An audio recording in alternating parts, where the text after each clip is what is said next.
Each week, the Bible as Literature podcast brings you in-depth discussion of the biblical text in a format short enough for your morning commute, but long enough to be substantive, posing difficult questions meant to keep you engaged. If you value this work, please consider donating as little as 25 cents per episode. That's just $1 per month. To learn more, please visit patreon.com/Bible. That's patreon.com/Bible. Thank you. Hi, this is Father Marc Boulos with the Bible as Literature podcast. When Jesus permitted the unclean spirits to leave the Gerasene, he demonstrated two things. Not only his ability to control a man whom no one could subdue, but his total power over Caesar's legion. You had better believe everyone was terrified by the drowning of the swine, because when you mess with Caesar's immutable power, you undermine the stability of the country. By freeing the demon-possessed man, Jesus is threatening both their political security and their material wealth. It's no wonder they asked him to leave. But the question is, which him? Who asked whom to leave, and who asked whom to stay, and why? Richard and I discuss the Gospel of Mark, chapter 5, verses 14 to 20. You're listening to the Bible as Literature.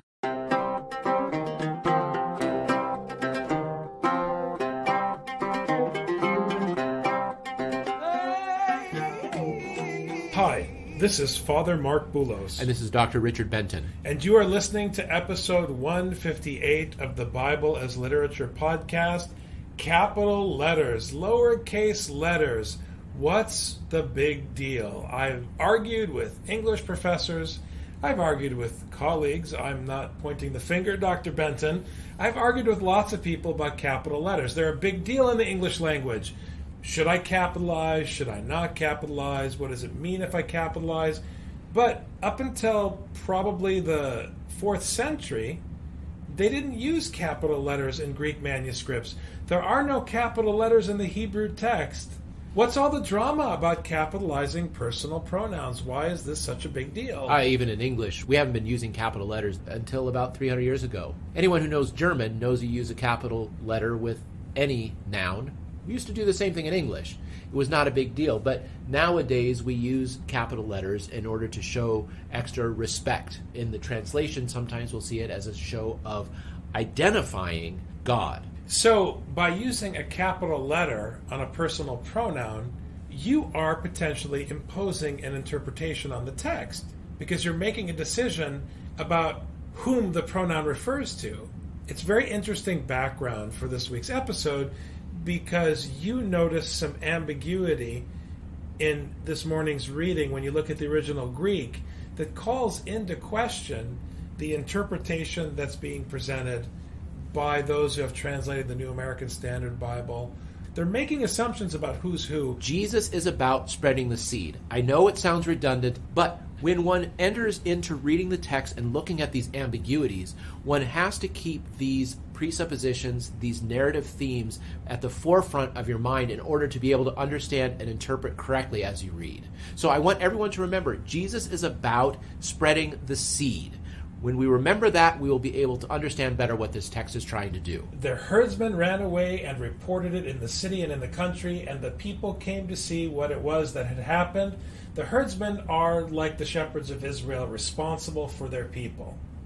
They saw Jesus plunder the swine. They saw their livelihood just drown itself. Their entire means, all of their riches, everything just drowned itself in the sea thanks to Jesus. So the herdsmen saw what had happened and ran away to report it in the city, and the result was very similar, actually, to the result of people talking about Jesus elsewhere. The mobs came out to see. So once again, someone is reporting what they saw, what they heard. They're reporting the result of Jesus' teaching. And now the crowds are coming out once again to see what had happened. Now, the difference between what was happening before and what's happening now is before, Jesus was healing people. People got very excited. They're very happy. Now, Jesus just helped drown an entire herd of swine and impoverishing this group of people as a result. People, I can't imagine, would be very happy with the report that these herdsmen bring, or with Jesus, because he's kind of bringing them bad news. Hey, by the way, this guy came, he fixed this guy, it was great, but then he managed to kill all my swine. Not too excited about that. These herdsmen have reported to the city and in the country, meaning everywhere. They came to Jesus, they being the crowds, and observed the man who had been demon-possessed sitting down, clothed and in his right mind, the very man who had had the legion, and they became frightened. So they came to observe, to examine, to check out what had happened. It almost has the feel of a court scene, or of, in Leviticus, someone being brought in the temple to be examined to see the results. They're observing what happened, and they see that the guy was healed. They see that he's no longer bursting out of his chains and uncontrollable and abusive, and they're afraid. Why are they afraid? It doesn't make sense to a logical person. Why would they be afraid suddenly if the guy was actually healed? They have a person who has both the power to defeat the demon and to drown all these swine. This person has the power of life and death, and he just visited their town. So maybe there is a good reason why they're afraid. Maybe the fact that this guy can bring life or death, because he did both in one fell swoop. One thing that Mark makes very clear is it's the man who had the legion. That's what I think is interesting. The one who had the legion, meaning the one who was invaded and captured and oppressed. They saw him freed. So they see the power of life and death, but do they see the power of freedom that Jesus offers? That's why they might be afraid. That's the Exodus metaphor at work. Remember, we are still in the same parable in which we were overwhelmed with Exodus imagery. The drowning of the legion, the freeing of this man that you're talking about now, and its implications. And in Exodus, it's about a choice. Do you fear the power of death wielded by Pharaoh? Do you want to put your trust, like the people of Israel in the wilderness, who got scared in the wilderness and wanted to turn back? We were fine in Egypt, we had something to eat, and everything was under control. Do you want to be like them and put your trust in Pharaoh? Better the devil you know than the devil you don't. Or do you want to be obedient to the command that the Lord gave Moses on Sinai, which is that the people would come out of Egypt, be set free from one slavery, and made to serve another master? They're being confronted with a choice. Do you want to stay under your current master, which is Rome, or do you want to be under the mastery of the Father of Jesus Christ? And the creator of the heavens and the earth, and the one who has all the power of life and death in his hand, rather than Pharaoh, who has the power of death but not the power of life. Jesus shows that he has the power of life and death. Those who had seen it described to them how it had happened to the demon-possessed man and all about the swine. So it is the recounting once again of the story of God's victory over Pharaoh's chariots, metaphorically, of God's victory over Caesar's legion, metaphorically. The one who was on the wrong path is now being put on the right path. It was the teaching that went into this man, the teaching that drove out these demons, and it was now that he was sitting in his right mind, meaning he had the correct teaching in his mind. And this is what put him in the state that he's in now. To be very correct and very specific, or we will bungle verse 17 the way everyone bungles verse 17. To be in one's correct mind scripturally, to have been fed by the gospel, is to know who your master is. Once Jesus healed him, he was no longer subject to the authority of Caesar. That is the point. He is set free. In this sense, he's dangerous. He's dangerous to the city, because if your objective is to please your master, who wields the power of death, you don't want him even to catch a whiff of rebellion. It's like in The Magnificent Seven, that classic American Western based on the Seven Samurai. Half the town didn't want to fight back against the Mexican mafia in the Old West, because if you challenge them, you're going to get in bigger trouble. It's better to just let sleeping dogs lie and bow to the flag and let them steal from you and mistreat your daughters a little bit, and hopefully they'll leave you alone most of the time. That's the dynamic. But this guy went hook, line, and sinker for Jesus Christ and his teaching, and now he's a problem. And once you understand that, verse 17 makes sense. And they began to implore him to leave their region. Now, this is where we ran into trouble, because in the translation we're looking at, the NASB, him is capitalized. So they imposed this reading that they began to implore Jesus to leave their region. However, it could just as easily, and maybe even more accurately, be implore the previously demon-possessed man to leave their region. Because the last person, the last he that we spoke about was the demon-possessed man. That's the one who we talked about in both verses 15 and 16. Jesus wasn't mentioned since the beginning of verse 15, which makes me think this could very well be the demon-possessed man. So if we read it that way, they began to implore the demon-possessed man to leave their region. Previously, they wanted Jesus to come and stay. But Jesus bore the teaching, and he needed to keep going. Now they have this man who represents what happens when the teaching comes into your demon-possessed mind. Clear thinking and the freedom that comes through service and servitude to God. Slavery to God. So they implore this man who embodies that literally to leave. The one who brings the gospel to them, the one who is the gospel for them, they want him to go. Now, people typically refer to this as though it's about Jesus, and they jump into a kind of psychological interpretation about people not wanting to be healed. That's a very common reading. I don't know where it originated, but I've heard it too many times in my life. What's interesting about the ambiguity of the personal pronoun him, if you take away the capital letter and leave it open the way the Greek leaves it open, whether it's Jesus or the man who was healed, the point is, it's not about not wanting Jesus to heal you. It can't be. It's about fear, which is the subject in Mark.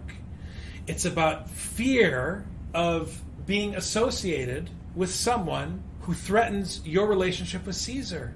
That's why they want him gone. So you really have to force yourself to hear these verses in context and to not make assumptions about who's who, but also not to project or impose baggage you bring from other schools, other fields of study, onto the biblical school. This text is not about your personal journey or your emotional psychological reaction to God.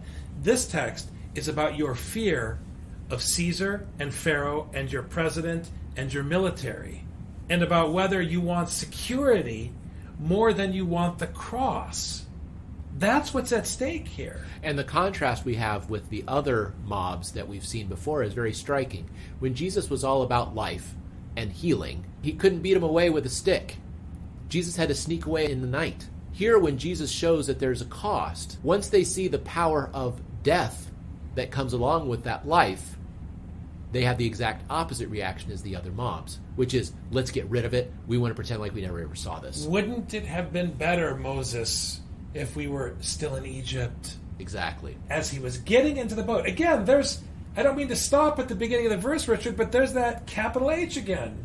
As he was getting into the boat, the man who had been demon-possessed was imploring him that he might accompany him. Which him is him? Yeah, this is confusing because it goes back and forth. He, him, the man, Jesus.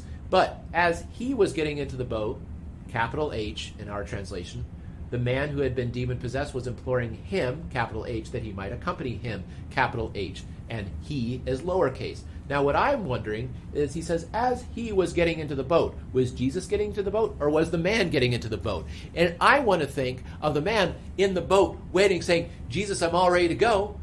Just like the disciples previously, I've given up everything, I've dropped everything, I've given up my livelihood, I'm ready to follow you. And so our expectation is, if this guy has dropped everything, has given up everything so he can follow Jesus, then Jesus would say, hey, join the group, we'd love to have you. And that's exactly why the translators may have made a mistake here. Because they look at what you would expect Jesus to do and they translate according to those criteria. But Scripture is all about Jesus doing something that turns everything on its head. You can't make assumptions about interpretation based on what is sensible, humanly speaking. Right. Getting into the boat is actually a participle that should go along with whoever is imploring. That person is imploring, parakali. The participle here is in the genitive, so we have a separate action.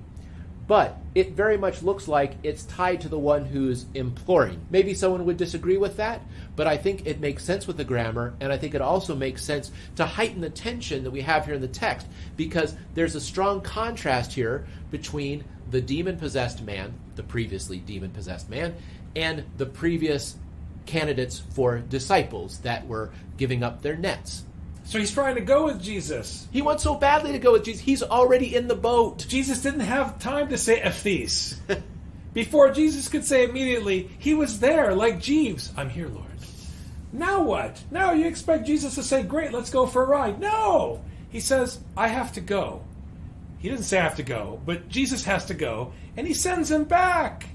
Now why would he send him back? Let's read on. And he did not let him, but he said to him, go home to your people and report to them what great things the Lord has done for you and how he had mercy on you. And this completely goes against what Jesus was saying in earlier chapters when we debunked the so-called messianic secret. Because Jesus doesn't care if anyone knows who he is, because he's not having an identity crisis. Jesus does not want people to get off topic. In chapters 1 through 4, every time people got off topic and became amazed, they obstructed Jesus.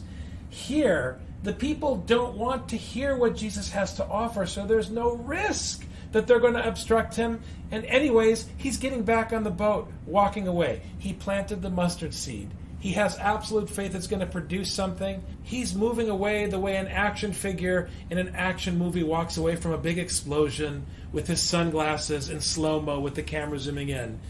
I'm Jesus. I came, I saw, I conquered. Now he's going to go sow more seed. Everything's under control. That's exactly what it is. It's about sowing more seed.